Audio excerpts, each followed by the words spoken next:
বন্ধুরা, আপনারা জানেন যে দেশের 12টি রাজ্যের সঙ্গে আমাদের এই পশ্চিমবঙ্গেও SIR অর্থাৎ স্পেশাল ইন্টেনসিভ রিভিশন বা যেটাকে বাংলায় বলে বিশেষ নিবিড় সংশোধন, এই কাজ শুরু হয়ে গিয়েছে গত 4 নভেম্বর থেকে, অর্থাৎ আজ তৃতীয় দিন। তো এখানে আমাদের অনেকেরই মনে একটা সংশয়, একটা ভীতি রয়েছে যে আমরা এনুমারেশন ফর্ম অ্যানেক্সার 3 এটা কিভাবে ফিল আপ করবো বা পূরণ করব। তো এটার যাবতীয় ভয় ভীতি দূর করানোর আমি চেষ্টা করছি। আপনারা একটু ভিডিওটি মন দিয়ে দেখুন, তাহলেই বুঝতে পারবেন। এটা খুব একটা আহামরি কিছু কাজ নয়। আচ্ছা, প্রথমত আপনারা জানেন যে একজন করে BLO অর্থাৎ বুথ লেভেল অফিসার, এটা নির্বাচন কমিশন ঠিক করে দিয়েছেন, যিনি আপনার বাড়ি যাবেন এবং সেখানে গিয়ে দুটি করে এই আবেদনপত্র অ্যানেক্সার 3 বা এনুমারেশন ফর্ম দিয়ে আসবেন। এবং তাতে এই ফর্মটিতে দেখবেন প্রথমে এইরকমভাবে থাকবে, প্রথমে ইলেক্টরস নেম অর্থাৎ নির্বাচকের নাম, মানে আপনার নাম, এপিক অর্থাৎ ইলেকট্রনিক ফটো আইডেন্টিটি কার্ড, ঠিকানা, এগুলো সব প্রিন্টেড থাকবে। অর্থাৎ নির্বাচকের নাম, ভোটের পরিচয়পত্র, ছবি সম্বলিত এবং ঠিকানা, এগুলো ওখান থেকে দেওয়া থাকবে। এখানে আমাদের হাত দেওয়ার কোনো প্রয়োজন নেই। এখানে থাকবে সিরিয়াল নাম্বার অর্থাৎ ক্রমিক নম্বর, পার্ট বা অংশ নম্বর, এবং নাম থাকবে অ্যাসেম্বলি কনস্টিটিউয়েন্সি বা পার্লামেন্টারি কনস্টিটিউয়েন্সি অর্থাৎ বিধানসভা ক্ষেত্র বা লোকসভা ক্ষেত্রের নাম, রাজ্য, এগুলো প্রিন্টেড বা আগে থেকেই ছাপানো থাকবে। তৃতীয় ঘরটিতে থাকবে QR কোড। এখানে আমাদের হাত দেওয়ার কোনো প্রয়োজন নেই। আর এখানেও থাকবে, তারপর চতুর্থ ঘরে থাকবে ওল্ড ফটো, অর্থাৎ যে ফটোটি আপনার ওই 2025-এর ভোটার লিস্টে রয়েছে, সেই ফটোটি এখানে দেওয়া থাকবে। আমাদের কি করতে হবে, পেস্ট কারেন্ট ফটো, এই 5 নম্বর ঘরটি ফাঁকা থাকবে। এখানে একটি পাসপোর্ট সাইজ অত্যন্ত বর্তমানে তোলা একটি ছবি প্রত্যেকটি ফর্মে দিতে হবে, অর্থাৎ আমাদের সঙ্গে একটি করে পাসপোর্ট সাইজ ছবি রঙিন রেখে দিতে হবে, সেটি প্রত্যেকটি ফর্মে জমা করতে সেটা দিতে হবে। এবার চলে আসুন পরবর্তী জায়গাটিতে। এখানে দেখবেন এই রকম থাকবে এই জায়গাটি। প্রথমেই থাকছে ডেট অফ বার্থ অর্থাৎ জন্ম তারিখ। এখানে আমাদের পূরণ করতে হবে জন্ম তারিখটি, DDMMYY, অর্থাৎ প্রথম দুটো ঘরে থাকবে এই জন্ম তারিখটি। দেখুন 8টি ঘর।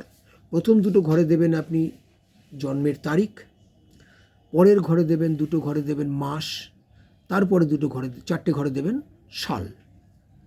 অর্থাৎ ধরুন কারো জন্ম যদি আজকে নভেম্বরের 6 তারিখে 1980 সালে হয়, তাহলে কি হবে, প্রথম ঘরে 0, তারপরে ঘরে 6, তারপরে ঘরে 1, তারপরে ঘরে 1, 11 মাস, তারপরে ঘরে 1980।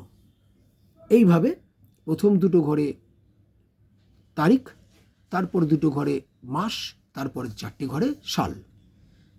এবার দ্বিতীয় লাইনটিতে আসুন, আধার নাম্বার। এটা অপশনাল, অর্থাৎ আপনি দিতেও পারেন, নাও দিতে পারেন, দরকার নেই, আপনি দিয়েই দেবেন।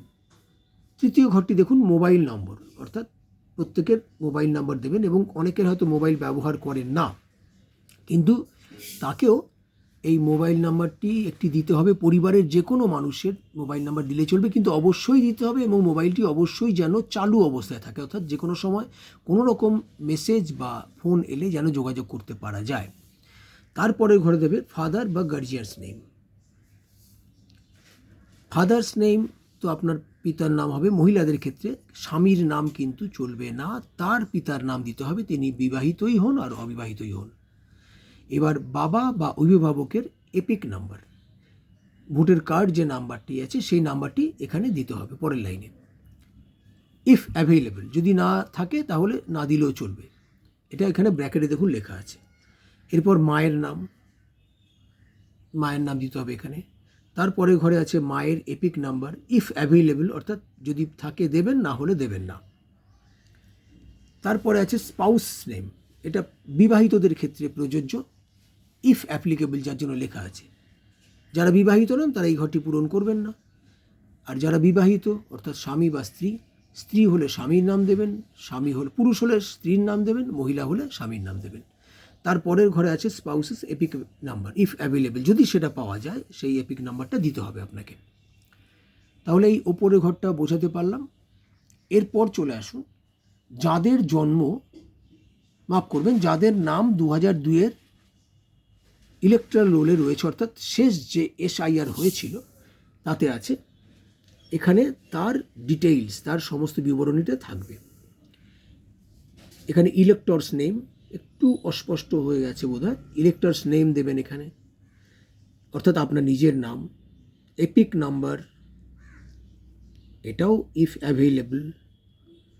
তারপরে রিলেটিভ নাম, রিলেটিভের নাম আপনি দেবেন, বাবার নাম দিতে পারেন, বাবার নামই দেবেন, বাবার নাম না দিলে মায়ের নামও দেওয়া যেতে পারে, কিন্তু বাবা মা দিলেই ভালো হয়। তার সঙ্গে পরেরটাই দেবেন রিলেশনশিপ, তারপর জেলা, তারপর রাজ্য, তারপর অ্যাসেম্বলি কনস্টিটিউয়েন্সি নাম্বার, AC, অর্থাৎ অ্যাসেম্বলি কনস্টিটিউয়েন্সি নাম্বার মানে আপনার বিধানসভা ক্ষেত্রের নাম। যেমন আপনার যদি কলকাতায় কোনো অঞ্চলে, মনে করুন বড়বাজার, মনে করুন জোড়াসাঁকো, এই ধরনের বিধানসভা কেন্দ্রের নাম দেবেন।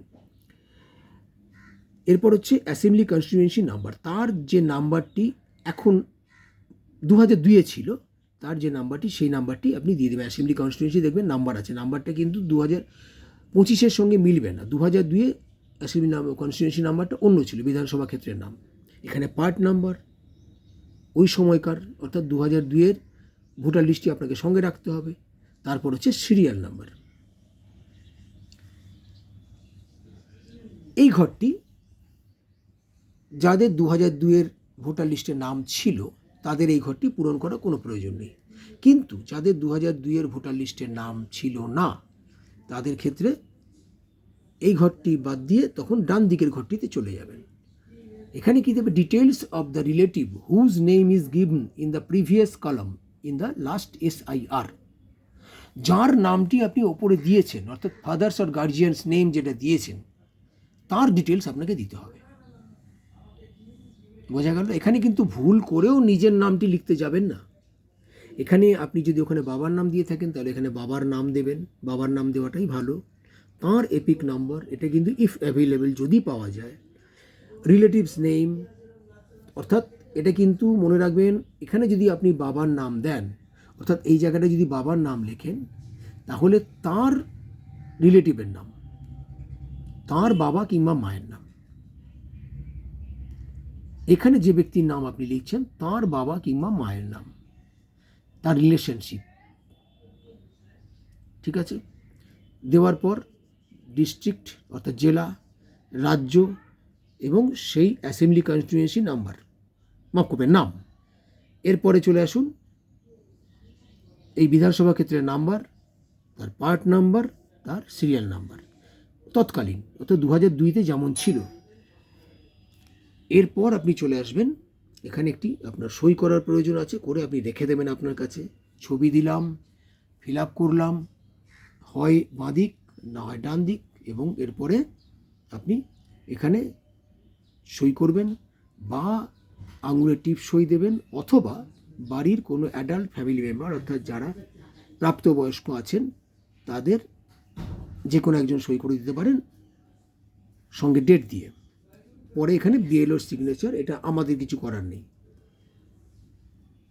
এই কপি, এই ফর্ম আমরা দুটো করে পাবো, এবং একটি ফর্ম আমাদের কাছে থাকবে BLOর সই করা, আরেকটি ফর্ম BLOকে দিয়ে দিতে হবে, উনি নিয়ে যাবেন। তাহলে BLOর সই করা ফর্মটি আমাদের কাছে থাকছে, অর্থাৎ আমাদের কাছে এটা রিসিপ্ট কপি হিসেবে রয়ে গেল। এই কাজটি করতে এমন কিছু কঠিন কাজ নয়, একটু ঠান্ডা মাথায় শান্তভাবে ধীরে সুস্থে ফিল আপ করবেন, কোনো অসুবিধা হওয়ার কথা নয়। অযথা কেউ ভয় ভীতি দেখালে সেগুলো আমল দেবেন না, নিজের মতো করে ফিল আপ করুন, অথবা কাউকে দিয়ে ফিল আপ করিয়ে নিন, করিয়ে আপনি সইটি করুন। এই ভিডিওটা এই পর্যন্তই। এরকম ইনফরমেটিভ ভিডিও পেতে আপনি লাইক করুন, আমার চ্যানেলটিকে সাবস্ক্রাইব করুন, শেয়ার করুন। ধন্যবাদ।